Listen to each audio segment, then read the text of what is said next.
Welcome to episode 9. I'm Gigi, and with me for always is Mama Mary. I can't believe we have been doing this for 9 weeks already. I know. It doesn't seem like it. No, it really doesn't. No, it's been a lot of fun.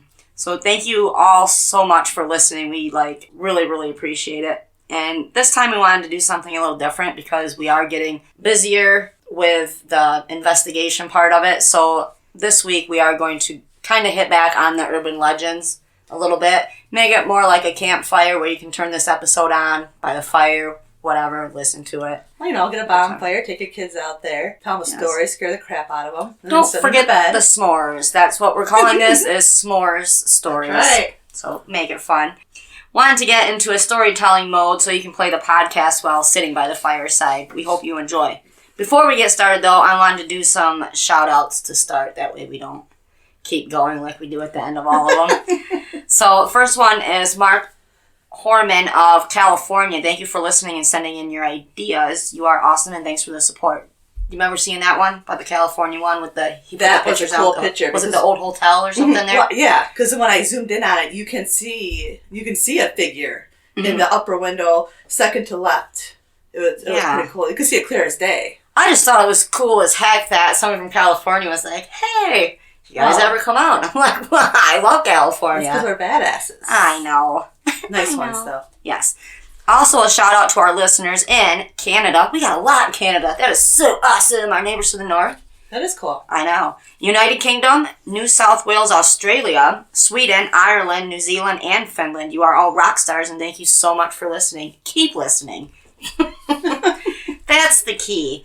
So... let's tell some s'more stories you can listen to by the campfire. You want to start? Yeah, I got a good one. Okay. This was always one of my favorites when I was a kid. So there's a little boy, and he's outside playing, and he's walking along a path. And along this path, he finds an arm. So he decides to take the arm. He takes it home to his mom. He gives it to his mom, and they decide to use it into their food to cook it up and eat it. So that night, he's laying in bed, and he hears a rapping on the door. And then he hears, "Who has my bloody arm?" And then he hears footsteps coming up the stairs, little by little, and then they stop. And he hears a knock. Then he hears, "Who has my bloody arm?" Then he hears more footsteps coming up the stairs. Then all of a sudden, they stop at his door, and he hears a rapping. "Who has my bloody arm?" You do! Oh, why did you do that? That's a good way to get throat punch, Mama Mary. or a glass of wine thrown at you. Yes. Oh, that'd be a waste of wine. Oh, yeah. That made me sad. That's a scary story all in itself. Oh, shit. So, what's that? Yeah, she scared me all right. That was fun. So, is it my turn? Yeah. Okay, first one I got. This one's a little, I want to say it's not real long, but a little longer than the other ones I have. The House the Devil Built. I was like, why is that moving? Oh man, this paranormal stuff's really getting to me. The story is The House the Devil Built, Conjure Mansion, America's most haunted house.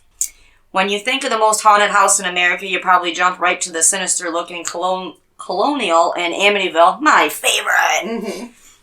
Or even the home in St. Louis that inspired The Exorcist. But not every famous haunt has an empire of entertainment media to boost its reputation. Some of it is part of a local oral history, and for residents of Pennsylvania's most western city, Pittsburgh, the stories of the Conjure Mansion make it more than deserving of the title Most Haunted Home in America. It's been given several other names through the years, including the House the Devil Built. That's scary. According to the legend, the house on 1129 Ridge Avenue was built in the 1860s in the Manchester neighborhood in Pittsburgh North Side. Charles Conjure was the original owner and inhabitant, along with his wife Lydia and their maid Essie. Congelar made a fortune as a direct result of the Civil War and moved his family north to settle in the booming industry town of Pittsburgh. Like many other tragic stories, in the end was infidelity and a jealous wife. Oh. Dun, dun, dun.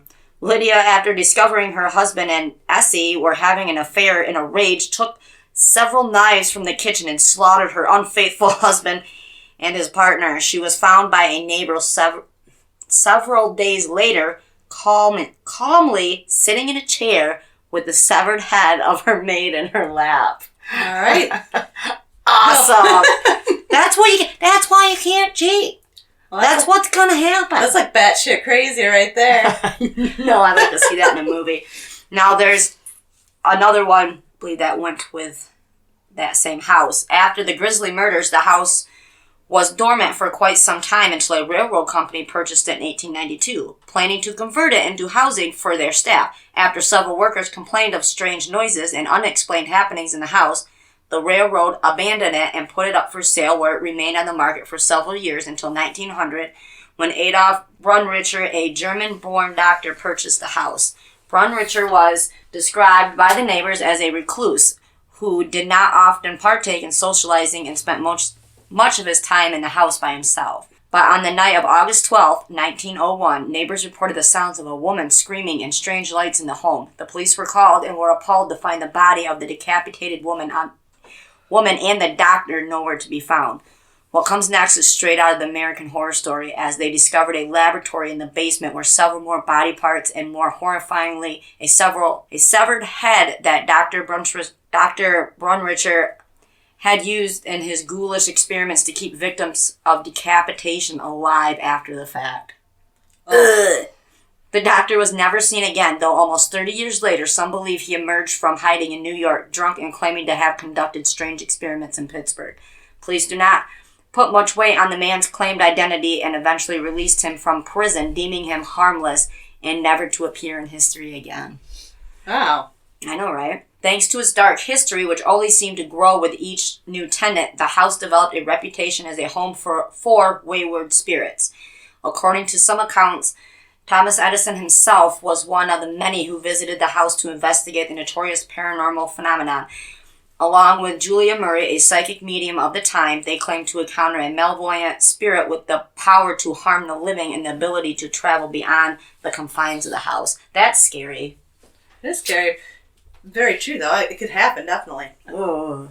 It continued to be dormant of many new inhabitants until it was once again purchased, this time by an Equitable gas company, again to be converted into apartments for workers. As before, the workers inside reported strange noises, disembodied voices, and 2 workers were discovered dead in the basement of the house. No cause of death or homicide suspect was ever found, and many of the men quickly moved out of the housing.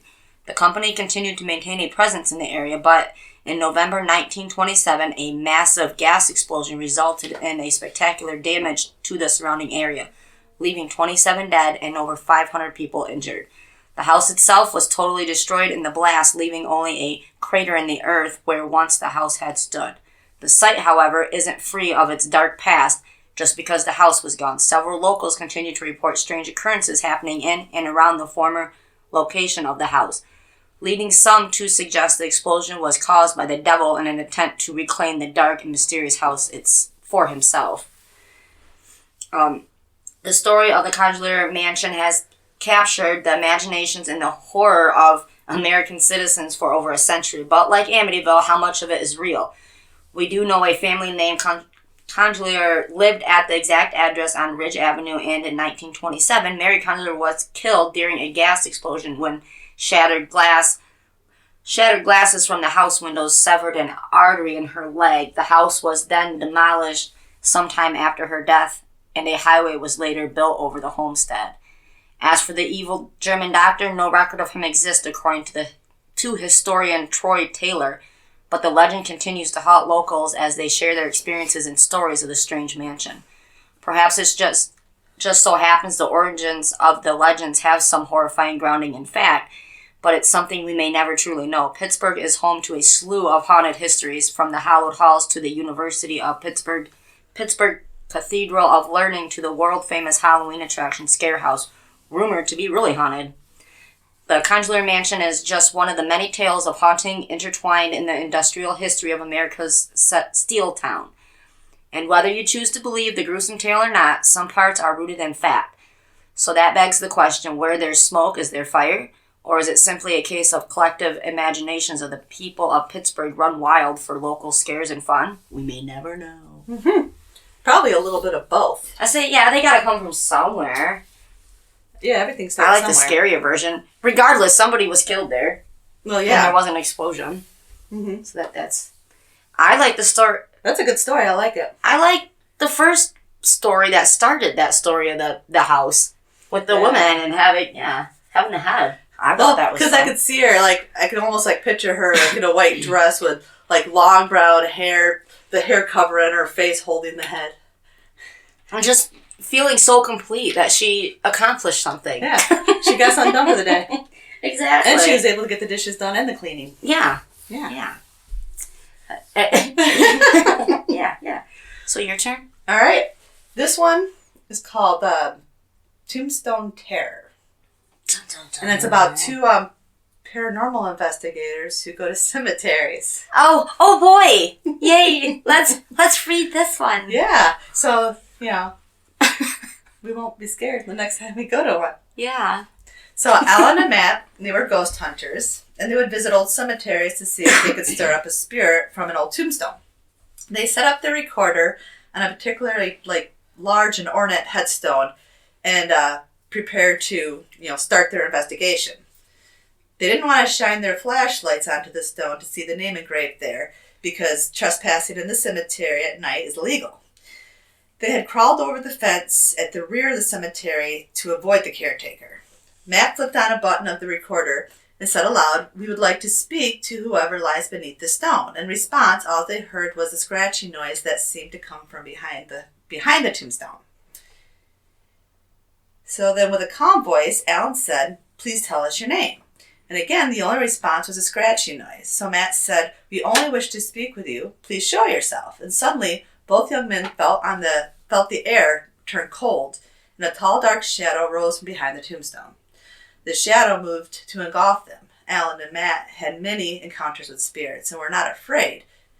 Too late, they both realized the apparition meant them harm, and the shadow swept down, engulfing them and pulled them into the ground beneath the tombstone. The next morning, the caretaker of the cemetery found the recorder on the ground by the tombstone. He turned it on, and after each question, he heard the following response: "Yes, I am here." And then the next response: "My name is never spoken by the living." And then it said, "If I show myself, it'll be the last thing you'll ever see." And then he heard, "I got you both." And the caretaker quickly and quietly picked up the recorder. Knowing he had the only evidence that someone has been in the cemetery and by that tombstone, he went to his tool shed and tossed the recorder in a pile with many others. Yikes. Yeah, makes you think twice, don't it? Yeah, I'm still gonna do it. The next one I have is The Grave of Lillian Gray. This urban legend has captured the imaginations of the people of the Salt Lake City area for years. Not because the tale is horrifying, but because the mystery seems that much scarier. In a nondescript cemetery in Salt Lake City, Utah, a gravestone marks the burial spot of Lily E. Gray, who died in 1958. It reminds me, if you look this story up, you can see the tombstone. Really? Mm-hmm. Nothing seems out of the ordinary until you read the last line, "Victim of the Beast, 666. No one has any substantial reasons for why her gravestone is marked that way. According to hospital records, she died of natural causes. That's all they had on that, but I thought that was very odd. That is odd. That's fascinating. It's a really pretty looking headstone too, but then you read it and you're like, oh my god. Yeah. The donkey lady. Should we hear about her? This creepy tale comes out of San Antonio, Texas. The legend of the donkey lady... This doesn't seem scary.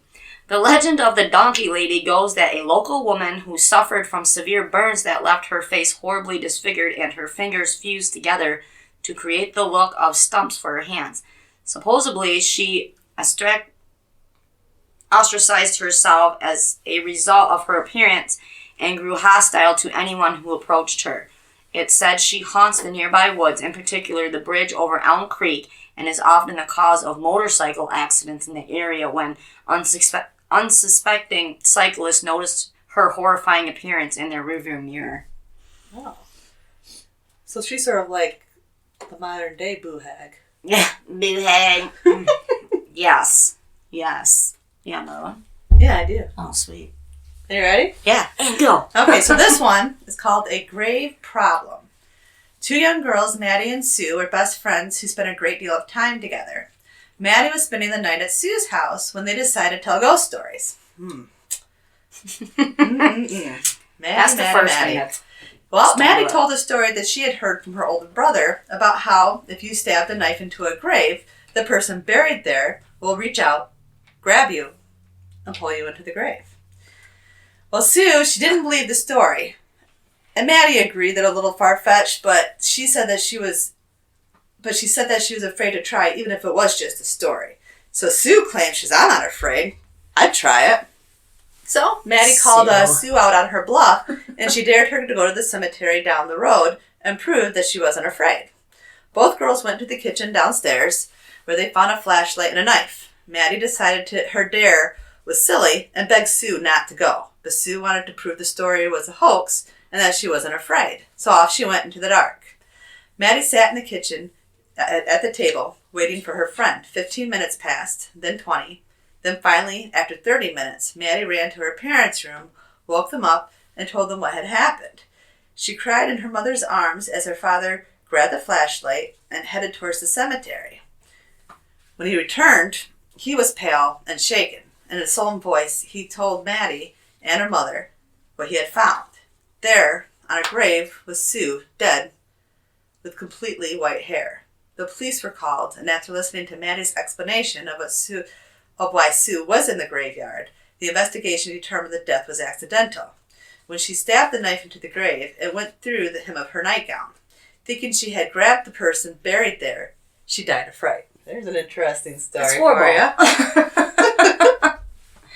Oh. Ooh, do you like clowns? Yeah. Are they your favorite? I do like clowns. My daughter Skylar, however, she's a chicken shit when it comes to clowns. Oh, then you're going to like this one, Sky. Sky is sitting here with us very quietly in the corner, looking at us like we're crazy. Yeah, I try to pretend that she doesn't know us, but she's stuck in here. So this one is the clown statue. This urban legend combines some of the scariest stories we all grew up with. The creepy clown and the babysitter and the man upstairs.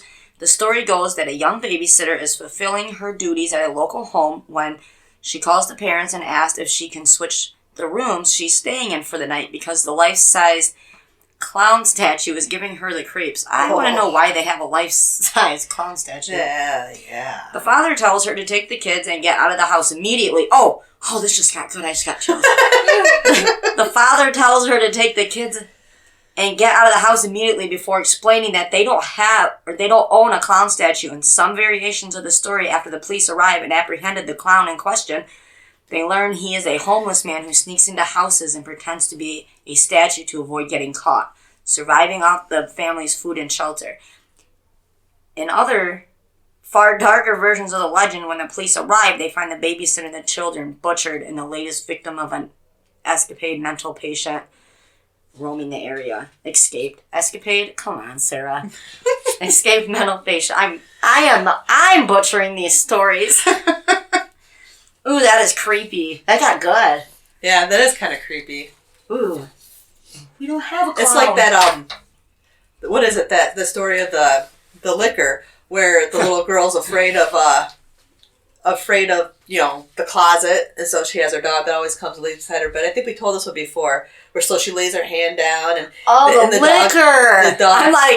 I'm thinking like vodka. Mother liquor. But then she, the dog always licks her hand. She knows her safe, and so she's in there, and her hand's being licked, and she goes to sleep until the morning. She wakes up, and her dog's dead, and they realize it was like a serial killer under the bed. Yeah. Ugh, he liked to lick hands. Gross. That's so gross. Oh, do you want to go now? Yeah, I'd prefer like toes or something. Oh, hope Sean doesn't That's listen for Sean. to this one. There goes Sean. Toe licker. No, he hates feet. You stupid toe licker. You lit liquor. I love that commercial. All right, this one is the Seventh Barn, and this is actually a really cool story. It's an urban legend. I think that's set in Ohio, and it's called the Seventh Barn, and it's believed to be the site of a murder of an entire family. The legend tells of a wealthy farmer who built a new barn each time his wife had a baby. They were expecting their seventh. However, the farmer's wife and child died during the childbirth. Struck with grief, the farmer then murders the remaining members of his family. The barns were torn down and the land was sectioned off and sold, except for the seventh barn. And it's said that the seventh barn still stands, is haunted by the farmer's ghost, because that's where he murdered his whole family. Wow. So that's interesting. What if it's really still there? I don't know. Ohio's got some creepy sites, really. Yeah. And looking into it and whatnot. Next one for me is the Stowe Lake Ghost. This takes place it's a San Francisco legend. Is 100 years old and has been tempting Californians to test their courage at Stowe Lake for generations. The legend of Stowe Lake goes that a woman and her child were walking near the lake, and during a moment of distraction, the child disappeared. The mother searched frantically all day for the child until nightfall, when she finally returned to the lake and was never seen again. Now it's said that her apparition can be seen by those who travel to the lake at night, where the woman will ask if you've seen her child. There's also another tradition where if one chants, white lady, I have your baby," then she will appear, but when she finds out you're lying, she'll pull you into the lake and drown you. Oh. White lady, I have your baby. Why would one ever want to say that? Even if you don't believe that, that's a scary one. What if they said, white lady, I'm your daddy's baby? Or I'm like your baby's daddy. Like something like that. Would she still come out? I don't know. Interesting thought. That'd be worth a try. Well, you go right ahead. No. Let me know how it works out for you. That's a hard pass.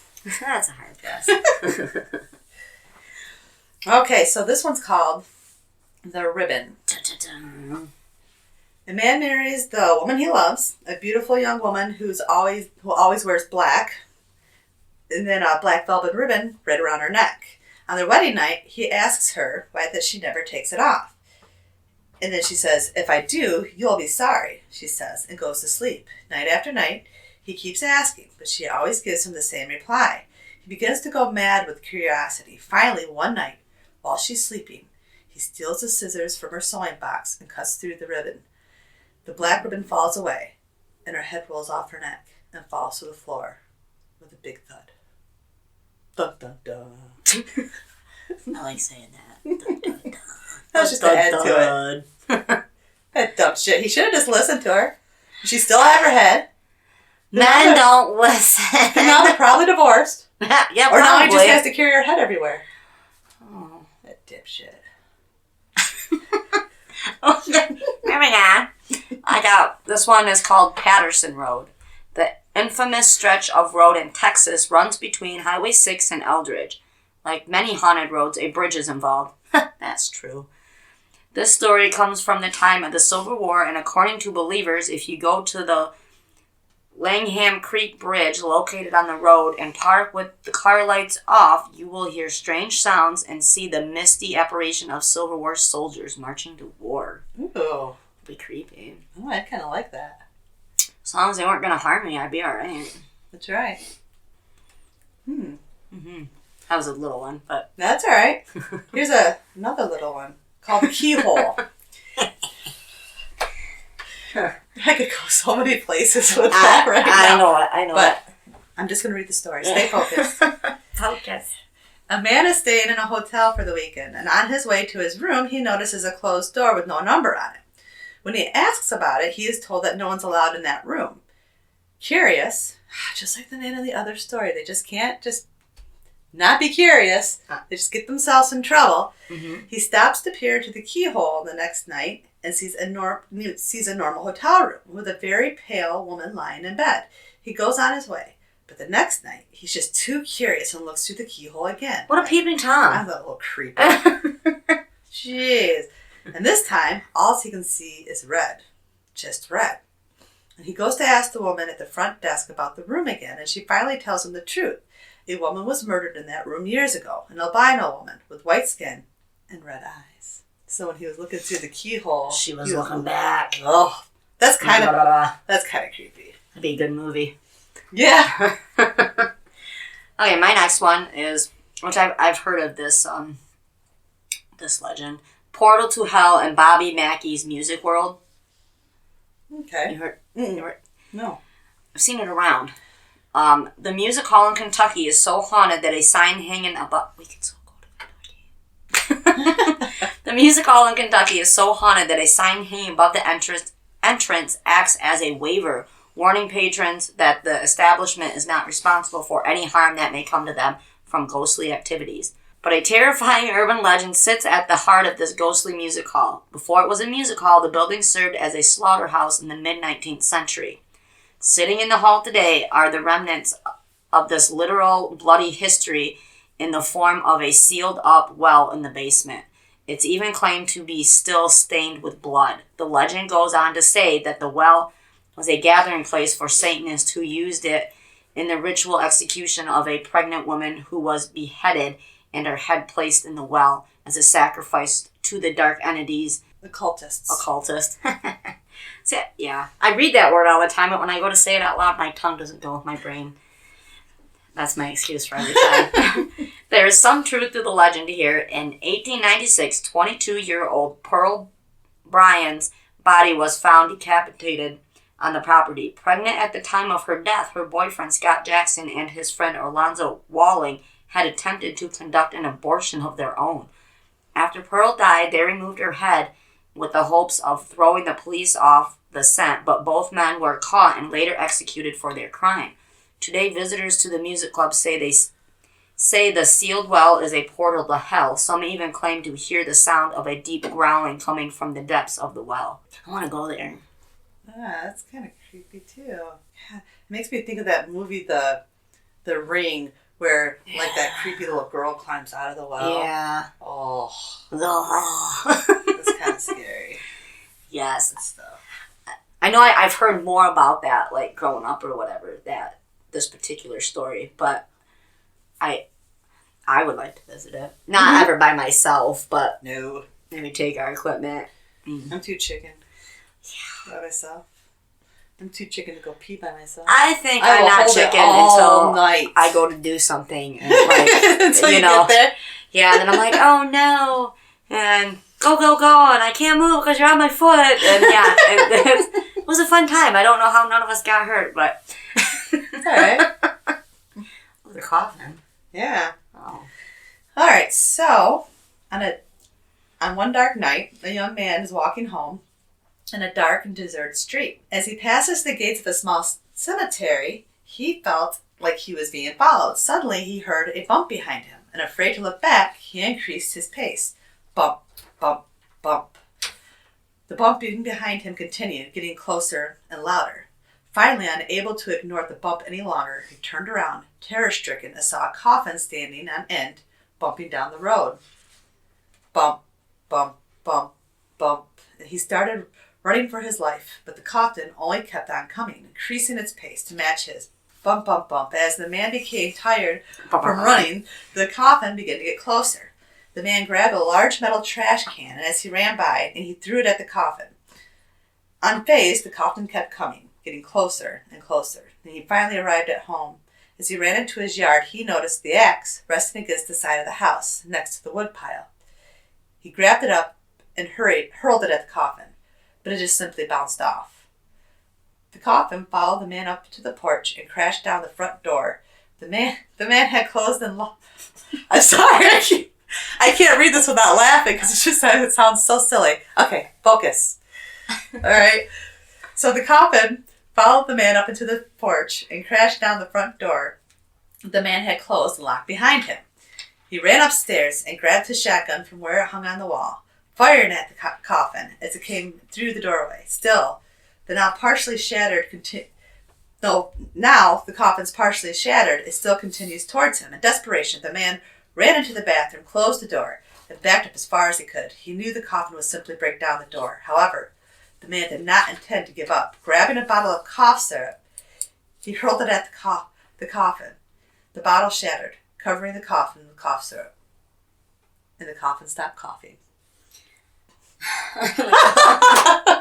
That's the greatest story ever. I don't even... That's great. You're funny. So, you know, you have to have a little joy in there. Yeah. Damn coffin. At least there wasn't no decapitating heads in that one. That's true. Was that a funny one? I think it was. What? Yes. Well, I guess I just heard it. I guess I can say. Was it funny? Okay, the next one for me is The Green Man. This is fun. Out in Beaver County, Pennsylvania, there is an urban legend with more truth to it than most. Raymond Robinson was the victim of a childhood electrical accident that left him so horribly disfigured he never went out in daylight out of fear that he might cause a panic among the community. He took to taking walks at night and became a figure of legend for locals who would drive around at night looking for the Green Man walking around at night. Though the myths built up a much scarier version of him, he was actually a real person and a member of the community, if a little bit secretive. Huh. I thought that was going to be better. It's still interesting, though. It is, because he was real, the poor guy. Like if he knew that's what people... And he was just trying to protect them. Mm-hmm. By staying in. Because he was... Aw. What? Was he green? That's all they gave me? I don't know why they call him the Green Man. I don't like that one. What about the Goat Man one? Oh, that's my last one. Oh, okay. Well, this one is called A Final Performance. Oh. Okay. So Callie was extremely tired and stopped at an old house with a sign declaring the Oaks End Bed and Breakfast. The room was very comfortable, and she fell asleep as soon as she laid her head on the bed. Callie woke up at the wee hours of the morning to the sound of a pianist playing Beethoven's Moonlight Sonata. Callie was a pianist herself, so she was traveling to the next town for a concert, and she was very impressed with the skill of whoever was playing. She glanced at the clock and wondered who and why someone would be playing the piano at 3 o'clock in the morning. She simply could not go back to sleep while the music was playing, so she finally decided that she must ask whoever was playing the music to stop so she could get some sleep. As she entered the dining room, on the first floor of the inn, she saw a man seated at a piano in the corner. He was extremely handsome and dressed in a tuxedo. Oh, don't go in there. Only if Thor was in there. Well, I would go in there. Yeah, okay. So, with his thin mustache and slick back hair, he looked like someone from the Roaring Twenties. The man looked at her and said, "Well, Callie, here you are. I've been waiting for you for a long time." And Callie was surprised that he knew her name, but felt enchanted by the tone of voice. When she made no reply, for she was quite speechless, he spoke again. "Come sit with me, Callie." Unable to resist his command, Callie moved to the piano and sat next to the man. "Now, Callie, play with me." Callie felt a chill in the air and she shivered. Unable to resist the man's command, she placed her fingers on the piano and they began to play the sonata together. And as they played, they both faded out of sight as the music became softer and softer.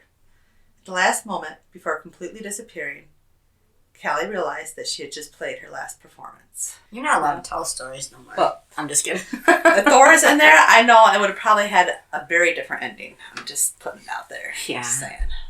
I need to stop daydreaming now. Yeah. Yeah. So many things I want to say to that, but I'll get myself in trouble. Anyway, so now on to the Goat Man. Now, well, if it was Channing Tatum, he would have been in there stripping. I love him. I cannot watch those movies. I blush every time. I can't. I'm like one of those people that watch it like with their looking through like a little bit of your fingers. I'm not watching it, but I am. But I can't. I have to. But I want to.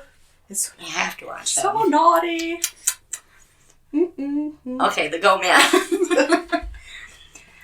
Possibly one of the strangest and most well-known urban legends out there is the Goat Man, who is said to roam the back roads in Beltsville, Maryland. According to legend, the 8-foot-tall creature is said to be half animal, half man, and wields an axe. Oh. I know. It was first spotted in 1957 by a couple who spotted the beast in their driveway. Then sometime in the 1960s, the goat man appeared again when it attacked a young couple who were parked off Fletchertown Road. The story goes that after hearing strange noises from the outside of the car, the boyfriend headed out into the woods to investigate. Well, see right there, you just don't get out. Mm-hmm. You just don't. They needed cell phones back then. Oh, guess what happened next? He never returned. Oh, that's crazy. The next day, police found his severed head hanging in a tree above where the car was parked. But his body was never found. In the 1970s, the goat man came to public awareness again after it was claimed the creature had attacked a dog. Its head was found not far from its home, but in a similar fashion to the previous attack. Its body was never found.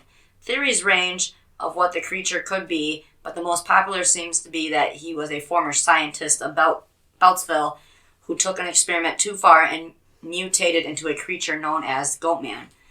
Whatever the case may be, the legend of the Goatman continues to enthrall the people of Maryland, who claim it still roams the wilderness to this day, frightening local teenagers who park their cars too close to its hunting grounds. But it's just a serial killer. I'm just saying. But why? Okay, let's say, did somebody see it close enough to say it looks like a goat?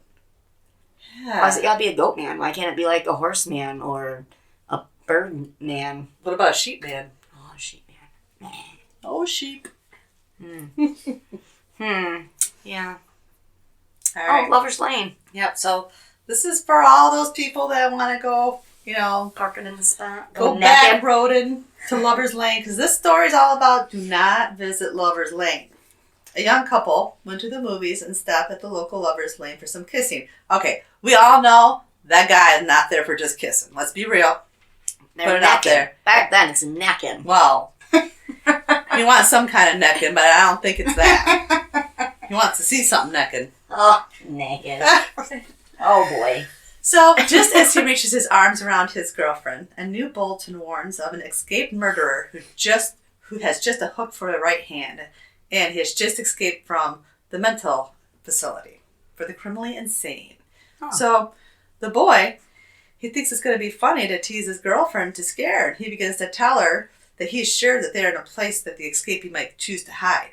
So he goes on and on, terrifying his girlfriend, hoping that she'd throw her arms around him for comfort. However, his plan backfires.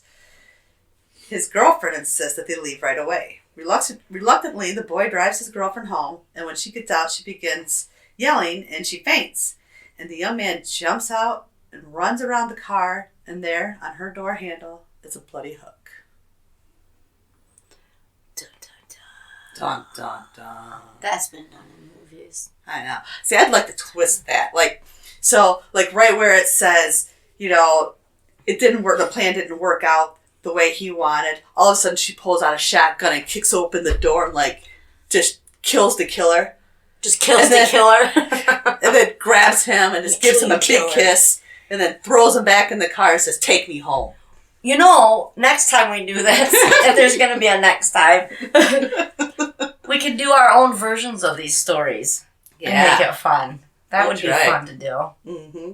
I'd like to do ghost towns too. Ghost towns? Mm-hmm. Talk about them? Yeah. Yeah, I guess talk about them because this is kind of what we do on the podcast anyway. I do want to visit some ghost towns. Heck yeah. Okay. Was that your last one, or did you have more? No, I'm good. Okay. Yeah, that's going to be a shorter episode than normal. Sorry about that, guys. Like I said, we're trying to get our paranormal investigation stuff up and going so we can add that in. And, oh, guys, it's going to be so much fun. Oh, yeah. But I do have hometown horrors. I do not mean to call it hometown heroes every time that I do say it. And I never realize it until I go back to listen before we post it. And I realize it, but I just laugh. Crap. Yeah, she never tells me. What kind of partner is this? She just laughs at me, points and laughs. So, hometown horrors. First one we got is from Christy Anna. She says, "This is actually from last Monday around 8:30 at a cemetery close to Okemos, Michigan. We were getting ready to leave, and I just felt drawn to this particular area/headstone. I took some pictures, and upon reading the headstone, and my heart felt heavy. A little one was buried here, 4 years old. Before leaving, I kissed my fingertips and placed my fingertips on the stone. When I got home, I saw the pictures. I was amazed. It seems to me the little one was there. Pictures attached, which we'll post that after we post this. That way you guys can see what we're talking about.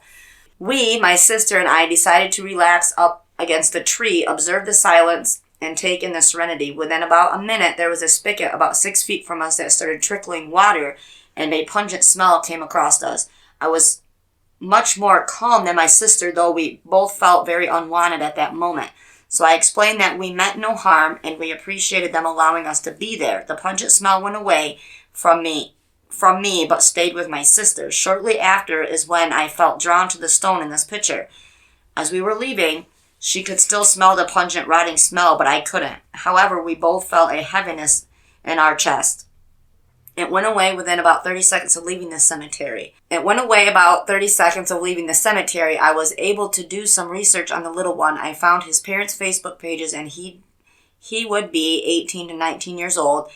He's very dearly missed. This was my first time doing this since I was about 18 years old. My mom always told me that she thought I had abilities that I've ignored, but not sure if she's right, but I'm thankful for taking the leap and having this experience. And the pictures with it's great. Yes. If you guys want to see the picture, go to our page and check it out, because it's on there. It is on there. You are correct. Yes, that is a good one. This one, we finally got Spencer's story. Oh. This poor guy. Good. Yes. Well, he's persistent, if nothing else. He is. He's such a great listener. Yep. That's right. Okay, Spencer LaValle. I have a story my mother told me that happened to her when she was younger. My mother always seen a lady in white all throughout her life, but only during times she was sick. The lady in white was clothed in all white, pale face, and dark, almost black eyes. One night in particular, my mother was in the hospital for pneumonia, and she was laying in the hospital bed and thought she had fell asleep when she saw the white lady. The ghost or spirit she saw told her to come with me in a raspy, almost sickening voice. When my mother woke up, she was in the middle of a busy expressway.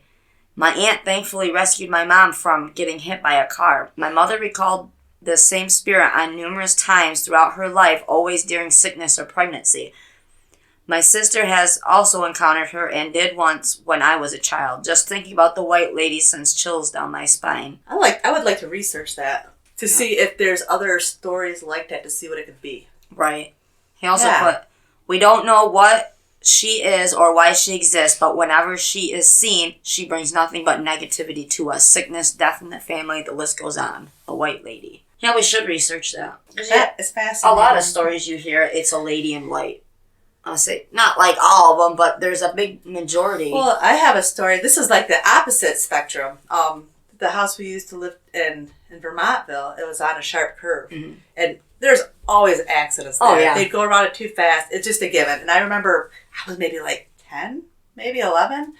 And it was a Surf Festival weekend, and there was a motorcycle accident. And it was a father and a son, and had thrown the boy over the guardrail. Oh, and so I remember taking care of him. I was, kid. I was really taking care of him. I was just laying, sitting next to him or bringing him towels, whatever the paramedics asked for. But I remember, this is one of the things that really started a fascination for me. I remember the mom and the boy, probably like 2 weeks afterwards, coming and thanking us for taking care of the boy. And she's like, she's like, I want to know who, the woman in white was that was taking care of him. He said that, she was a pretty woman. We were like, there was no woman there. And so I almost feel like it was sort of like a guardian angel. Yeah. Who came to him that only he could see, that was comforting him. Right. Because he was very specific about what he's seen. Right, being able to describe her. It was just me. Right. There was no way you could, at the age of 11, confuse me with a woman that's like a mother figure, right, all in white. So that piques my interest. I know that's the opposite spectrum, but right. Well, that's what I'm saying. It's not always bad stories that are related to the woman in white, but you also get those good ones. See, that's why I like to go back to the good ones. But we will be getting off here. Sorry, this wasn't our normal episode. Hour and a half. Well, we didn't hour ramble. and a half. We really didn't. We didn't. We are now. Yeah, we didn't take the time to ramble. Yeah, we like to do that. Yeah. But we do have some awesome things coming, so please stick with it. And remember, don't yuck someone else's yum. Ever. That's our thing, Skylar. Just so Yes, you know. Skylar. Don't forget to look us up on Facebook, Paranormal XL. Like the page, get in the group. Mm-hmm. We post a lot of things on there, pictures and whatnot that go back to some of our episodes. And email us your stories or just email us to say hello. ParanormalXL@writeme.com.